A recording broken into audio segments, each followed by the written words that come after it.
अस्सलामुअलैकुम नाज़रीन, भगोड़ा मुजर्रम नवाज शरीफ पाकिस्तान आने के लिए रवाना हो चुका है। इस सिलसिले में पाकिस्तान आने के बाद इनका जो हाल होगा इस पर हमन मीर ने बड़ा इंटरेस्टिंग तज्जिया दिया। आइए पहले इनकी गुफ्तगू सुनते हैं और फिर इस पर बात करते हैं। पाकिस्तान तहरीक इंसाफ जिनकी मुश्किलात जाहिर सी बात है इस इलेक्शन साइकिल में तो कहीं से दूर से नहीं लग रहा कि कम होने वाली हैं। वो तो रैलीज भी नहीं कर सकते। लिबर्टी चौक में 15 अक्टूबर को उनको जलसे की इजाजत उन्होंने मांगी, इंतजामिया ने उनको इजाजत नहीं दी है।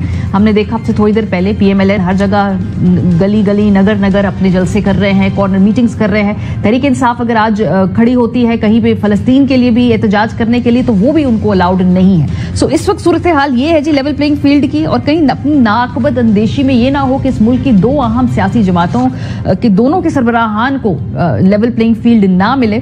नवाज शरीफ साहब की कानूनी उलझने उनकी टीम समझती है आसान हो गई है, लेकिन बहुत सारे इस मुल्क के जयद लॉयर्स अभी भी समझते हैं कि इतना आसान मामला नहीं है। बड़ा एक 3-4 महीने की एडिशनल ख्वारी है और इस दौरान शायद इलेक्शन साइकिल मिस हो जाए नवाज शरीफ साहब का। आपको लगता है ऐसी कोई मुमकिनात में से? देखिए, नवाज शरीफ साहब के लिए कानूनी मुश्किलात तो नजर आ रही हैं, लेकिन जो उनके बहुत से मुखालफीन हैं उनका ये ख्याल है कि नवाज शरीफ साहब जो हैं उनका शौक पूरा हो जाना चाहिए, और अगर उनकी कानूनी मुश्किलात हल हो जाती हैं और उनको इलेक्शन लड़ने की इजाज़त मिल जाती है तो ये बहुत ही अच्छा होगा, क्योंकि ऐसी सूरत में ज़रा उनको पता चल जाएगा कि उनकी पार्टी और उनकी अपनी मकबूलियत जो है वो किस सूरत हाल में है। लेकिन ये तो उनके मुखालफीन का नुक्ता नजर है, लेकिन जो उनके जो लीगल एक्सपर्ट्स हैं मुझे तो उनकी राय सुन के बड़ी हैरानी हो रही है। ये वो लोग हैं जो बहुत एतमाद के साथ स्वीपिंग स्टेटमेंट्स दे रहे थे कि जी जो प्रैक्टिस एंड प्रोसीजर एक्ट मंजूर हुआ है ये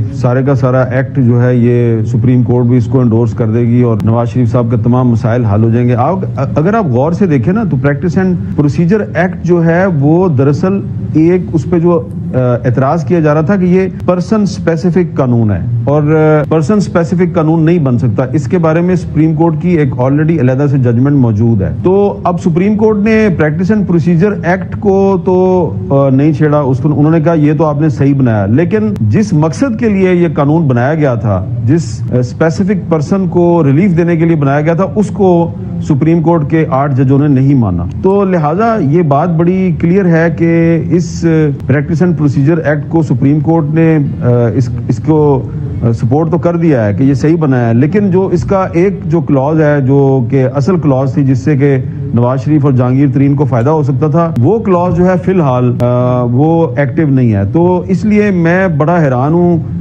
मुस्लिम लीग नून के वो एक्सपर्ट्स जो ये कह रहे हैं जी कि इससे नवाज शरीफ साहब को कोई नुकसान नहीं होगा। मेरा ख्याल है कि उनको काफ़ी मुश्किलात का सामना करना पड़ेगा, लेकिन जैसा कि मैंने पहले कहा कि अगर ये मुश्किलात दूर हो जाएं और नवाज शरीफ साहब को इलेक्शन लड़ने का मौका मिल जाए तो ये ज्यादा अच्छा होगा। मालिक साहब, आपको क्या लगता है कि अभी क्या 3-4-5 महीने, क्योंकि जनवरी के एंड में या फरवरी के मिड में अभी तक के तवक्कुआत के मुताबिक इलेक्शन होने अगर कोई एक्सटेंड हो जाए, जैसे कि ज़ियाउल हक साहब के वक्त में हमने 2-3 दफा देखा एक्सटेंशन मिली इलेक्शन की तारीख को, वो अलहदा बात है, लेकिन जो जनवरी फरवरी वाली डेडलाइन है अभी पेपर जमा कराने, नवाज शरीफ साहब आपको नजर आ रहे हैं एज अ रनिंग हॉर्स? ये बड़ा अच्छा एक्सप्लेन किया सलमान अकरम राजा साहब ने, कल परसों मेरे प्रोग्राम में थे। और उनका बहस क्या है? बहस है, एक बहस ये है कि सुप्रीम कोर्ट के एक बेंच ने आइन की तशरीह की और उन्होंने कहा कि जी ताहयात पाबंदी।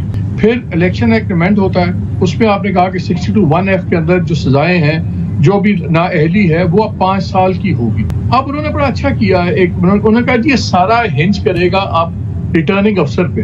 होगा क्या कि जब मियाँ साहब कागजात नामजद अपनी डालते हैं इलेक्शन के लिए तो रिटर्निंग अफसर के सामने 2 क्वेश्चन होंगे कि वो लॉ को फॉलो करे या सुप्रीम कोर्ट पे उस पे।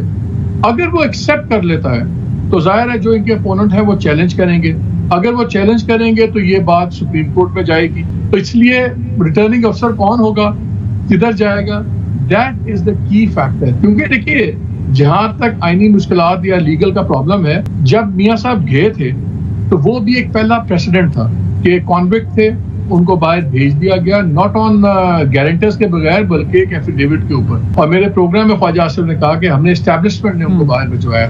अब वो आ रहे हैं तो जाहिर है अप्रूवल से ही आ रहे हैं एस्टैब्लिशमेंट की। तो क्या एक दूसरा भी प्रेसिडेंट बन सकता है कि कॉन्विक्ट आए और उनको आते ही उनको आप बेल दे दें या उनको आप राहदारी दे दें या प्रोटेक्टिव बेल दे दें?